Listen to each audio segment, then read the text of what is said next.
Dear Lord, thou great physician, I kneel before thee.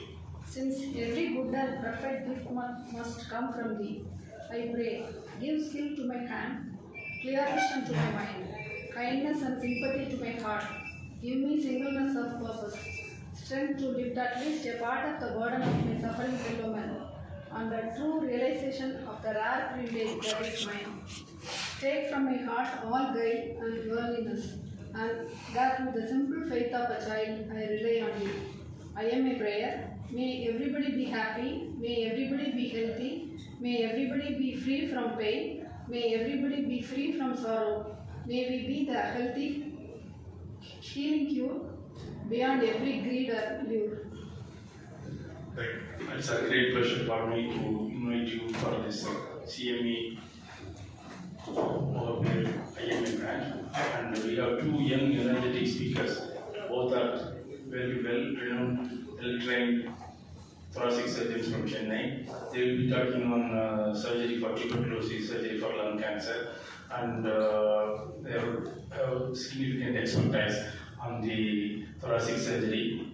And currently, a lot of thoracic surgical procedures happening in Chennai for the management of these patients who would have gone unnoticed. And if you look at the survey, if you go to South Tamil Nadu, there are a lot of patients who have not yet reached this stage.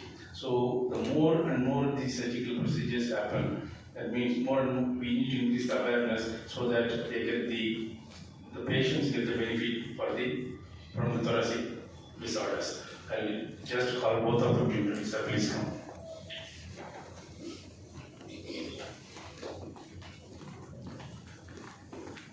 Rajiv, Santosh, Dr. Ramasamy.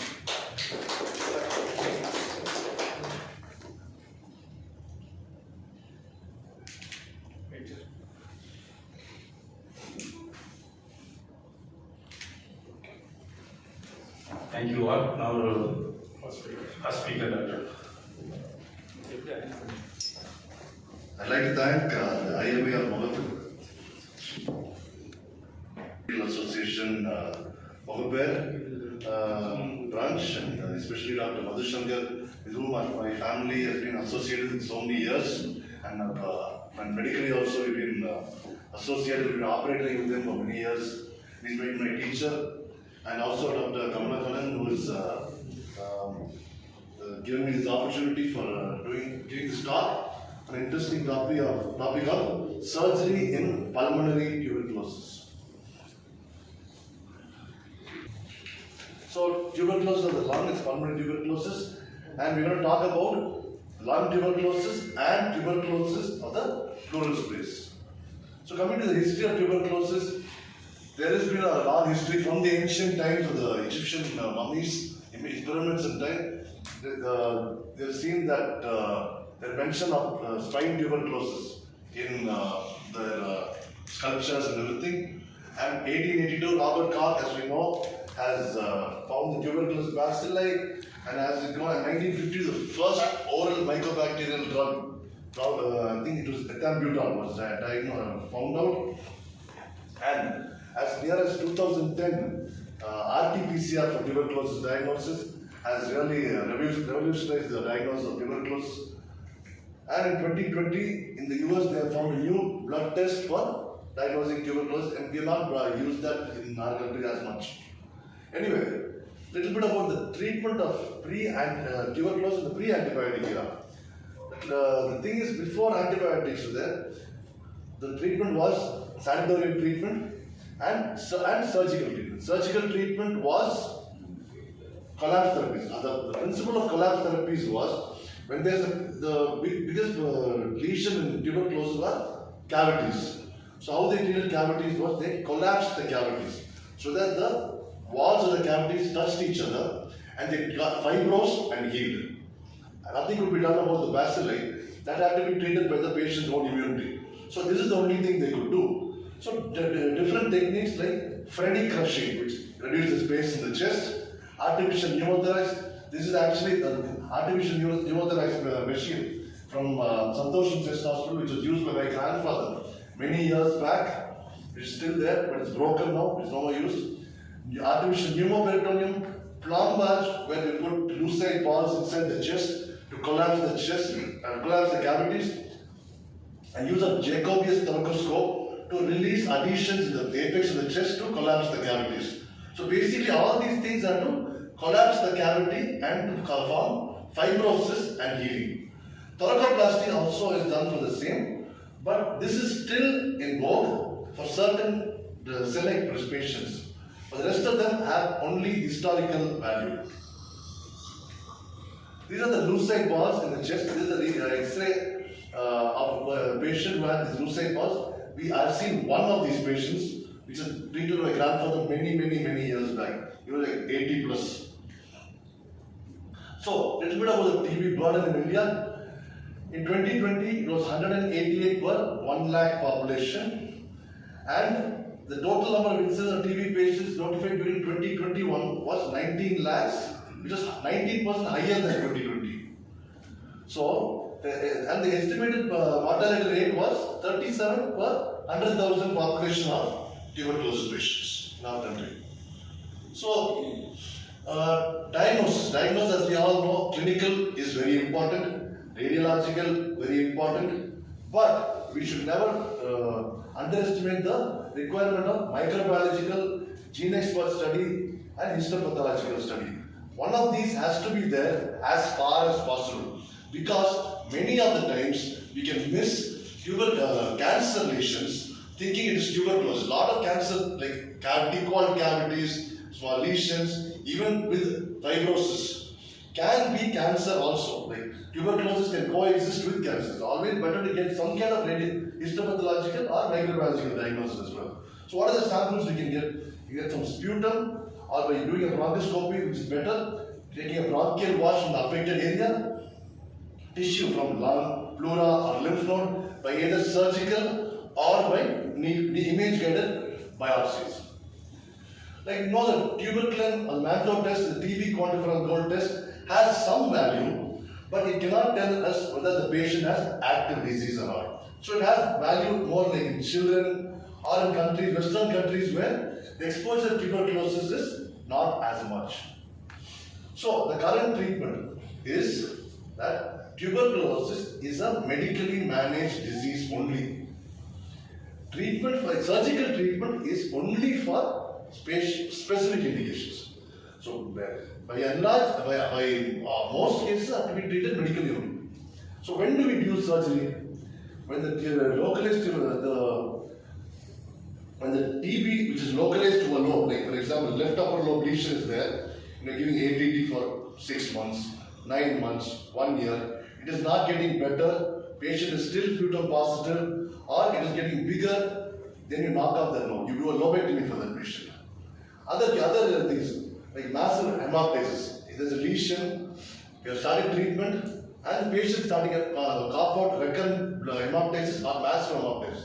This patient can asphyxiate or even exsanguinate to death.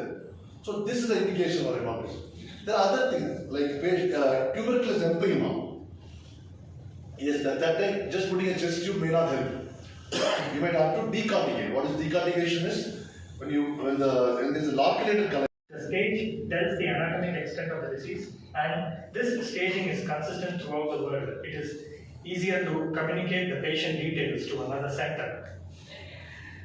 The slide looks busy, but this is the staging according to the American Joint Cancer Committee, 8th edition, where the T, N and M is described. T is the tumor factors, which mainly tells about the size of the tumor and the involvement of adjacent structures. It starts from T0, TIS, T1, where the tumor is not more than 3 centimeters. T2, the tumor is more than 3, not more than 5 centimeters. T3, more than 5, not more than 7 centimeters. T4 is more than 7 centimeters. T3 lesions, they have invasion into the chest wall, pericardium, or the phrenic nerve, whereas T4 lesions, that can be invasion into the adjacent structures or hollow viscous. The N, which tells about the nodal involvement, it's N0 to N3. N1 is only the intrapulmonary hilar lymph nodes involved. N2 is it's the same side mediastinal or subcranial node is involved, whereas N3 is contralateral hilar or mediastinal node. and supraclavicular nodes.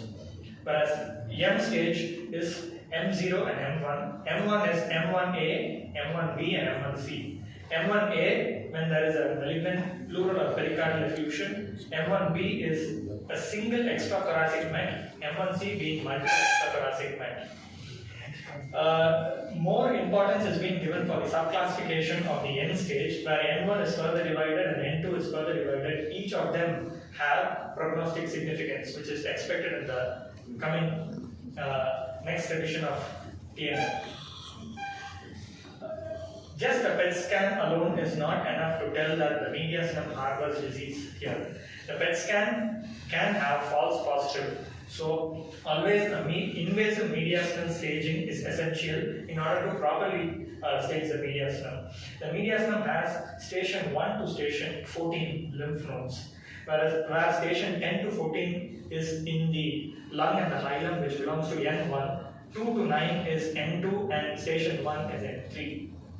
The mediastinal nodal staging can be done with the help of endobronchial ultrasound, endoscopic ultrasound, mediastinoscopy, which is more invasive, VATS, and video-assisted mediastinal lymphadenectomy, and TEMLA, which is transcervical extended mediastinal lymphadenectomy. The VAMLA and TEMLA being more invasive. So on a PET, we see a negative mediastinal lymph node. This has to be confirmed by an invasive mediastinal staging, either by an EBUS or a VAMLA. If the node is still negative, the patient goes for surgery. Similarly, when the PET is showing a positive mediastinum, this is confirmed again by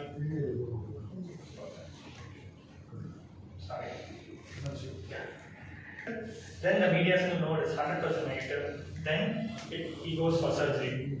If the EBUS is positive, then the patient is not a surgical candidate. He has a disease in the mediastinum, he goes for a multimodality therapy, which involves more of a definitive chemoradiation.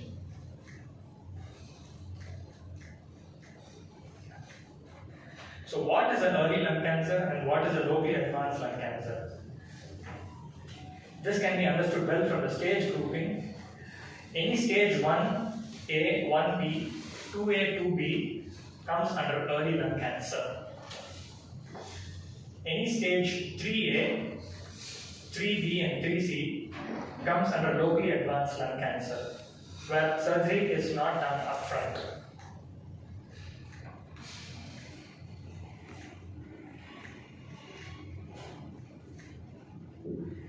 Any stage 4A and 4B is an advanced disease or a metastatic lung cancer.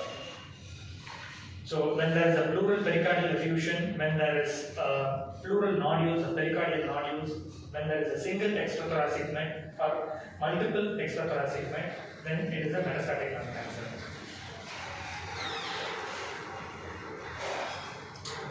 Looking at the 5-year survival,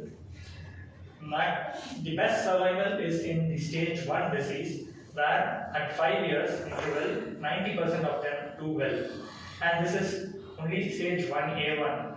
As the stage progresses, the survival keeps dropping. Once there is a node, N1 node drops the survival by 50%.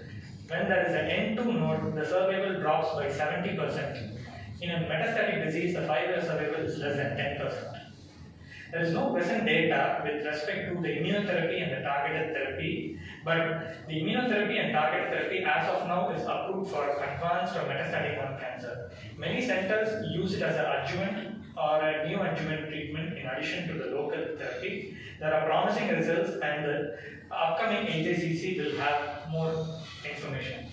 Varun, I want to thank the sponsors for meeting. I forgot that. Thanks a lot. These two persons are very young and very energetic. I wanted to felicitate them with photo. Thank you. Sir, press it to photo. Sir, see. And we've been using the IV mouth for the last 2 decades, I think. Yes. Sir, see here, sir. Thank you.